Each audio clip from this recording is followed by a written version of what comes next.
Olá, bom dia a todos. Que a paz de Cristo, que excede todo entendimento humano, esteja com cada um de vocês.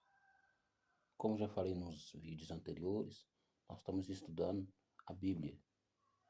Quem é a Bíblia? E estamos também aprendendo aqui como interpretar a Bíblia. E o primeiro vídeo de hoje, desse dia, em Mateus 7, diz que não podemos julgar. Chama até a pessoa que julgou de hipócrita. No vídeo de hoje nós vamos aprender, será que nós podemos julgar o próximo ou não? Para você, sim ou não?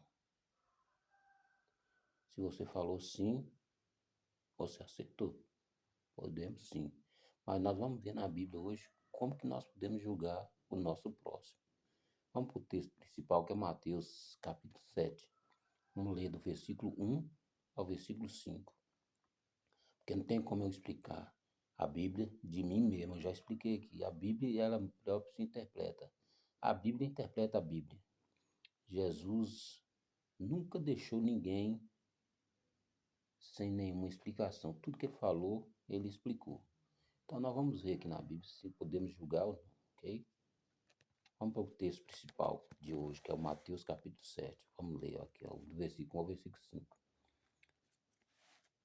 Não julgueis, não julgueis para que não sejais julgados, porque com o juízo com que julgardes, sereis julgados, e com a medida com que tiveres medido, vos hão de medir a vós. E por que reparas tu o argueiro que está no olho do teu irmão, e não vês a trave que está no teu olho? Ou como dirás a teu irmão, deixa-me tirar o argueiro do teu olho? Deixa-me tirar o argueiro do teu olho, estando uma trave no teu? Agora o 5 ele nos chama de hipócrita, por isso. Hipócrita, tira primeiro a trave do teu olho, e então cuidarás em tirar o argueiro do olho do teu irmão. Então vamos para a interpretação bíblica. Vamos ler agora João capítulo 7, versículo 24. Vamos lá para João. Toda vez que eu postar um vídeo, esteja com sua Bíblia perto, que nós vamos para a Bíblia. Porque se não for para a Bíblia, no ensinamento não vale de nada. É a Bíblia que nos vai dizer se estamos certo ou errado. Então vamos para João capítulo 7, versículo 24.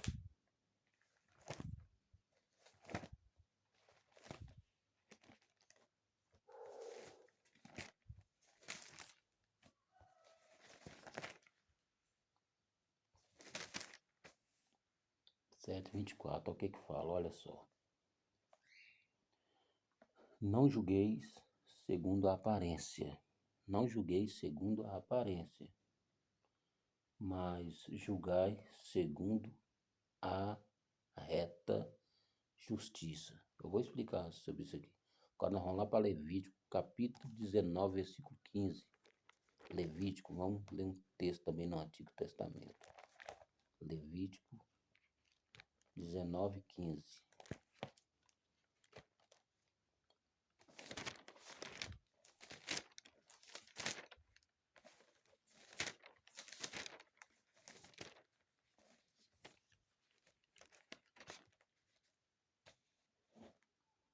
Olha só.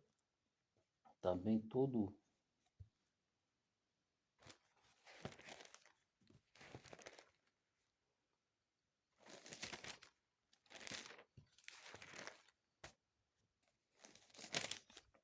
Levítico 19, 15. Veja bem. Não fareis injustiça no juízo. Não aceitarás o pobre, nem rejeitarás o grande. Com justiça julgarás o teu próximo. Então vamos entender aqui. Quando a Bíblia fala que temos que julgar com retidão, com justiça, é que quando você for julgar seu irmão, você não pode e jamais poderia ter feito o que ele fez. O erro dele você jamais poderia ter feito.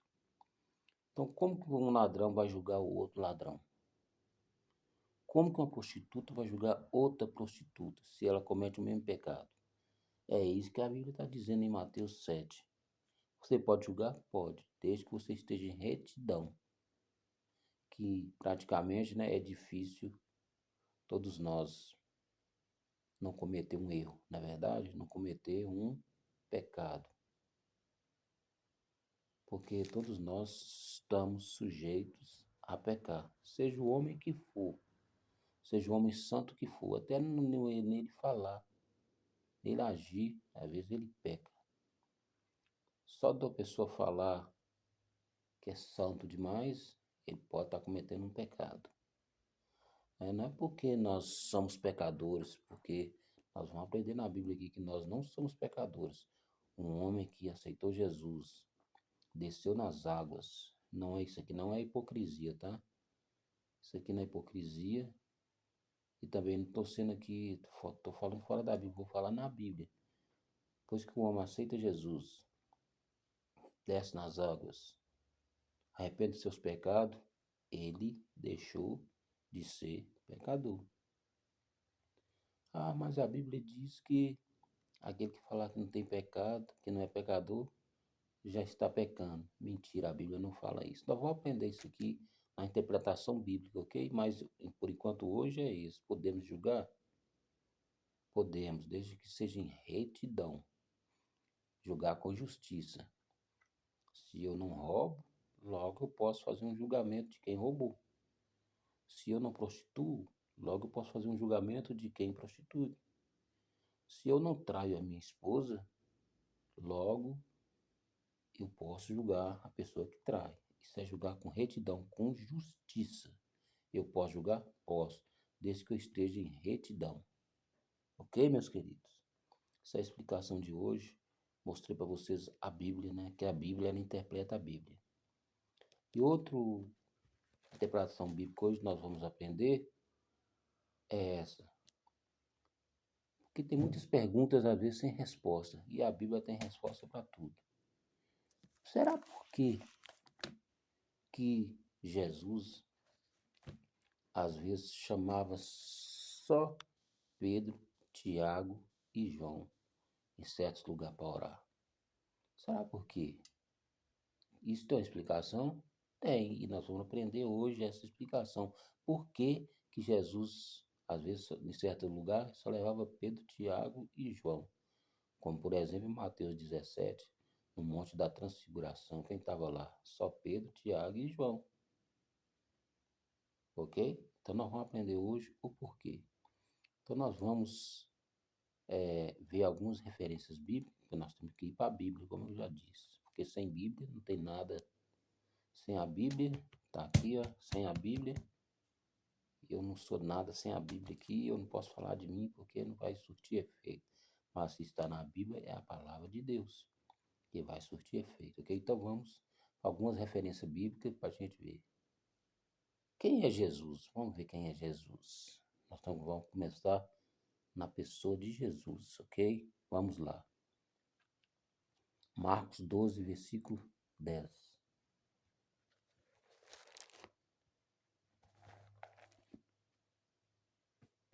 Marcos 12, versículo 10 fala assim, olha só. Ainda não lestes essa escritura?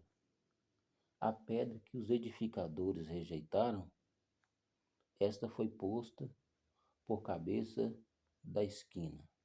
Segura aí, nós vamos chegar nessa revelação. Agora nós vamos para Mateus 21, 42. Mateus 21, 42.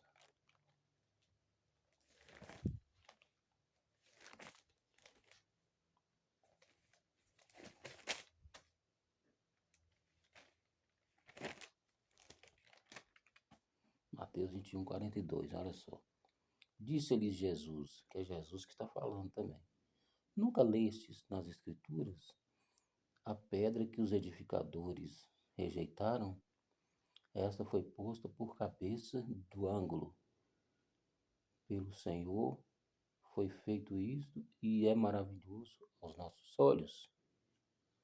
Jesus falando, agora vamos para outra referência bíblica. Vamos agora para o Salmo 118, versículo 22.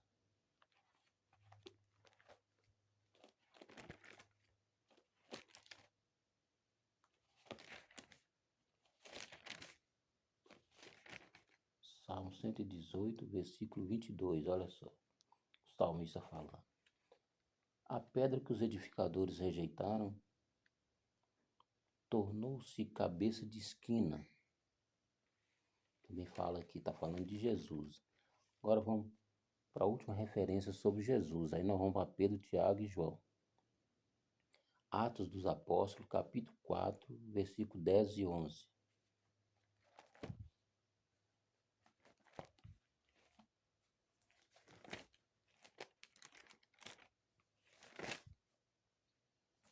Atos, capítulo 4. Olha só, Atos, capítulo 4, versículo 10 e 11. Seja conhecido de vós todos e de todo o povo de Israel, que em nome de Jesus Cristo, o Nazareno, aquele a quem vós crucificardes e a quem Deus ressuscitou dos mortos, em nome desse é que estação diante de vós. Ele é a pedra que foi rejeitada por vós, os edificadores, a qual foi posta por cabeça de esquina. Então aqui é o quê? Aqui foi quando Pedro, os apóstolos, orou e um homem foi curado. Um homem foi curado. Aí eles foram interrogar eles. Em nome de quem vocês fizeram isso? Em nome de Jesus Cristo, o Nazareno, aquele a quem vocês crucificou. Aquele que foi feito por pedra de esquina, pedra angular, que vocês, os edificadores, rejeitaram. Ok, meu querido? Agora nós vamos para Gálatas, capítulo 2, versículo 9. Vamos para a Bíblia.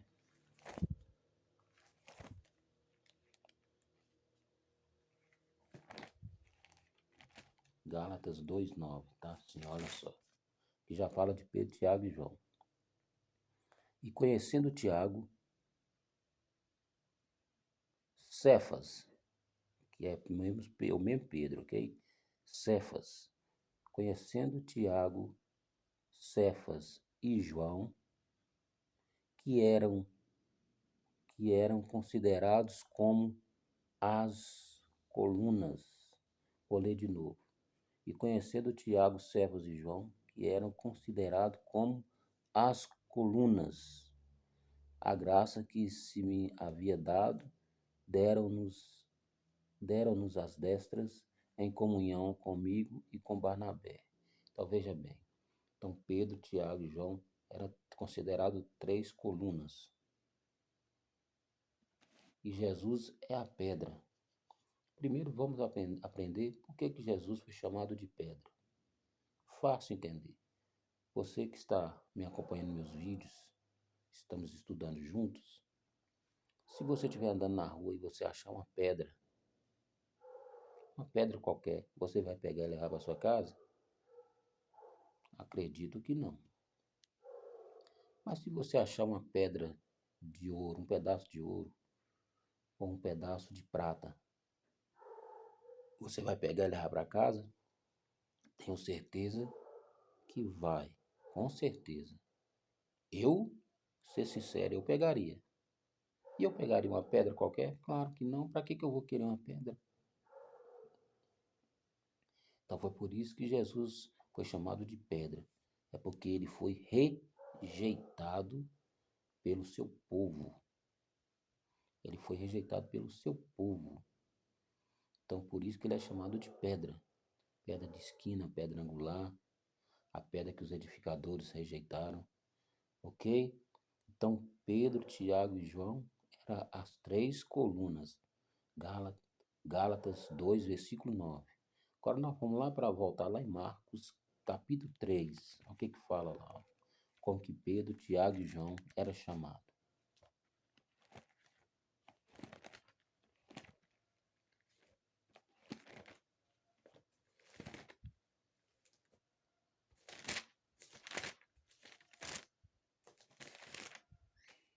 Marcos 3. Olha como que Pedro, Tiago e João eram chamados. Vamos ler o versículo 16 e o 17. Olha só. A Simão que é Pedro, tá? A Simão, a quem pôs o nome de Pedro, e a Tiago, filho de Zebedeu, e a João, irmão de Tiago, os quais pôs o nome de Boanerges, que significa filhos do trovão, voz. Por que eles são chamados filhos do trovão? Porque eles três eram os principais anunciadores da palavra de Deus. Todos os apóstolos anunciaram, mas os três eram os principais. Por que trovão? Porque se você não sabe, o trovão, quando troveja, é Deus falando com o homem na terra. Vamos ver na Bíblia? Vamos para a Bíblia. Jó capítulo 37. Jó 37.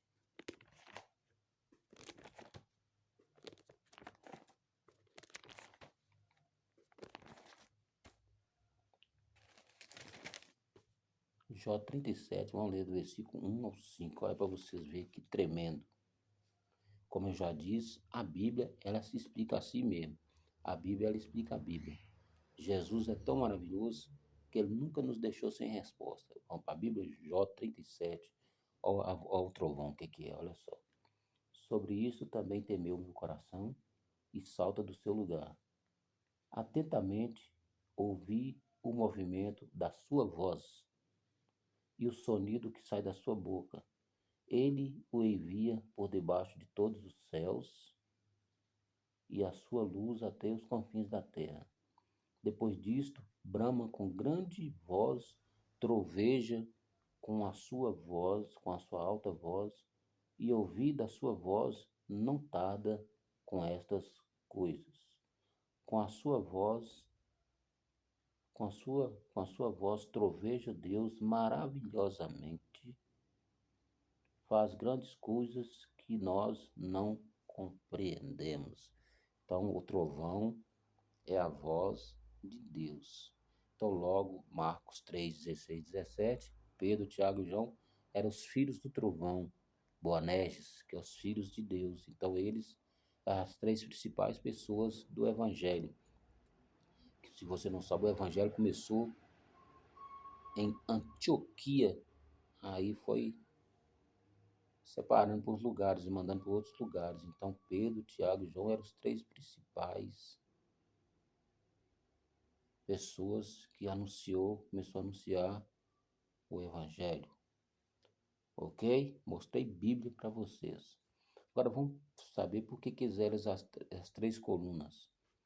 Jesus, como vocês viram, mostrei, Jesus é a pedra fundamental, a pedra de toda a construção. Ou seja, sem Jesus eu não sou nada, sem Jesus você não é nada, sem Jesus o homem nada é. Tudo em nossa vida tem que ter a pessoa eterna do Senhor Jesus. Então Jesus, ele é a pessoa principal na nossa vida. Sem Jesus, meu oxigênio não vale de nada. Sem Jesus, a minha fala não vale de nada. Eu posso ficar até sem oxigênio, mas se eu tiver Jesus, eu ainda vivo. Mas eu sem Jesus, mesmo com oxigênio, eu não vivo. Então Jesus é tudo, é o fundamento de tudo. Então Jesus era a pedra, e é a pedra até hoje, mas para Pedro, Tiago e João, ele era a pedra fundamental, a pedra da construção de Deus. E em cima dessa pedra, ele colocou as três colunas, que nós lemos lá em Gálatas 2:9. Pedro, Tiago e João. E essas três colunas sustentavam o quê? Sustentou a igreja primitiva e logo veio para cá, para a igreja contemporânea, né? Ligando os quatro evangelhos, o Atos dos Apóstolos, os quatro evangelhos, o Atos dos Apóstolos e as cartas paulinas. Como eu expliquei nos primeiros vídeos aqui, que os quatro evangelhos, Marcos, Mateus, Lucas e João, os livros sinópticos e o Revelação, era mais direcionada à igreja primitiva.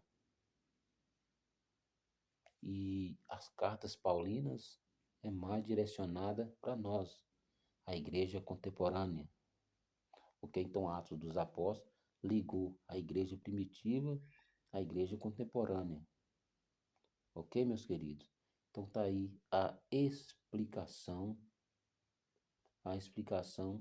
do porquê Jesus só levava Pedro, Tiago e João para orar em certos lugares. Ok? Espero ter ajudado vocês. Mas vamos continuar aqui na interpretação bíblica. Vamos ver agora o que significa. Nós estamos aprendendo como interpretar a Bíblia. O que significa? Eu gosto de ficar com a caneta na mão, tá? Não sei nem por que eu não peguei antes. Eu gosto de ficar, mas é para me apontar aqui. Então, por quê?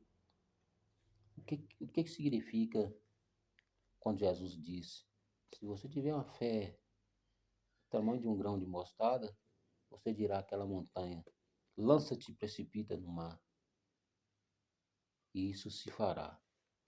O que significa lançar a montanha no mar? Será? Embora que aqui perto da minha casa aqui não tem montanha, mas se tivesse, eu falar com aquela montanha, ó, montanha, vai, joga-se no mar. O que é isso? O que isso significa? Eu já vi um pastor pregando uma vez que uma irmã era nova convertida, ainda era prosélita, né? Ela desviou, ela saiu do evangelho por causa disso. Que o pastor pregou uma noite sobre isso, né? Marcos 11:23, que nós vamos ler agora. E aí ela chegou na casa dela, no dia cedo ela levantou, fez as suas orações, tal direitinho, olhou para a montanha e falou assim: ó, a montanha, vai para o mar. E a montanha nada. Montanha vai para o mar e a montanha nada. Montanha se precipita no mar, porque eu estou mandando, eu tenho fé. Nada. Ela achou aquilo um absurdo, como ela não tinha conhecimento bíblico. Ela falou assim: eu não vou na igreja mais, não, porque o pastor mentiu. Ele falou que eu podia falar que a montanha me obedecer e não obedeceu.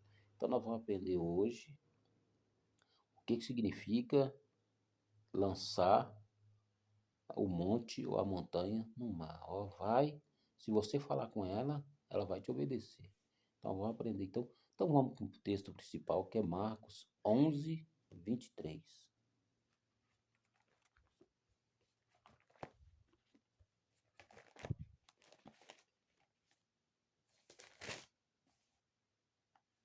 Vamos lá, Marcos 11:23.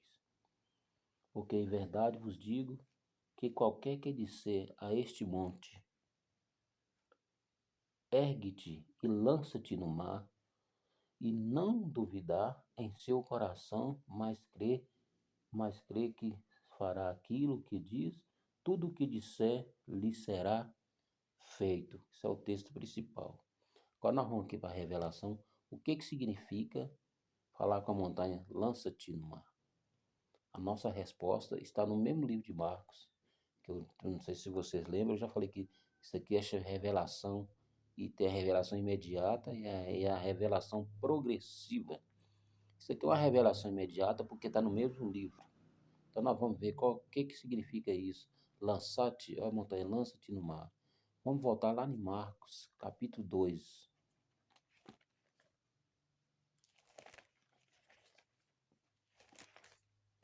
Marcos, capítulo 2.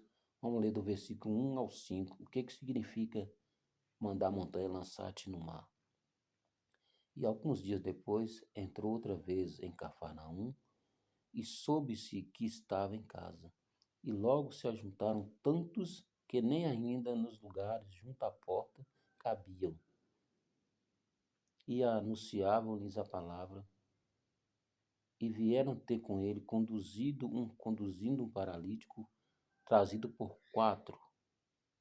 E não podendo aproximar-se dele, por causa da multidão, descobriram o telhado onde estava, e fazendo um buraco, baixaram o leito em que jazia o paralítico. E Jesus, vendo a fé deles, disse ao paralítico: Filho, perdoados são os teus pecados. Então vamos aprender aqui. Nesse texto aqui, tinha uma montanha para erguer no mar. Erguer no mar. E qual era a montanha aqui? Era o povo que estava impedindo a entrada na porta e na janela. Mas estes 4 homens, movidos de grande fé, o que que eles fizeram? Se nós não podemos passar pela porta, nós vamos passar pelo telhado. Eles subiram, destelharam a casa e desceram o paralítico na cama. Aí Jesus olhando, falou assim: olha, a fé desses homens são grandes, filho. E a sua também. Então, perdoados estão os seus pecados. Então, a montanha, como diz lá em Marcos 11:23, que Jesus falou, são os problemas da vida que tentam nos impedir de alcançar a graça de Deus. Então, nós temos que ultrapassar os limites, ultrapassar as montanhas. Essa é a explicação. Ok, meus queridos? Ok? Deus abençoe a tua vida, em nome de Jesus.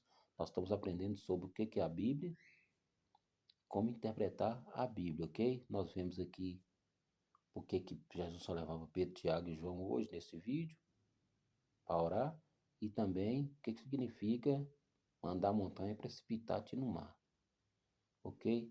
Porque a sua oração sem atitude também não vale de nada. Ah, eu estou desempregado, eu vou orar a Deus aqui, o emprego vai vir aqui na casa. Não, você tem que fazer, vai atrás. Ore para trás, Senhor, a porta vai abrir para mim, elas vão abrir.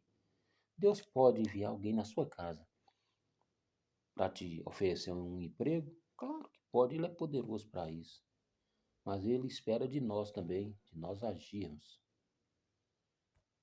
1 Tessalonicenses 5:17. Orai sem cessar. Mas nós temos que ter também a nossa atitude, ok? Deus abençoe a tua vida, em nome de Jesus. Espero que esse vídeo venha te ajudar na sua célula, no seu culto de doutrina. Até mesmo uma pregação, você montar uma pregação para você pregar na tua igreja. Amém? Que Deus abençoe, um forte abraço, que a paz do Senhor Jesus esteja contigo e a tua família. E eu peço mais uma vez, inscreva-se no canal, dá o seu like, compartilha com seus amigos de grupo da igreja, para que quando eu gravar um vídeo aqui, chegar a notificação para você ser abençoado, assim como eu sou abençoado só de estar gravando esses vídeos. Ok? Muito obrigado, que Deus abençoe a tua vida e um forte abraço. Tchau.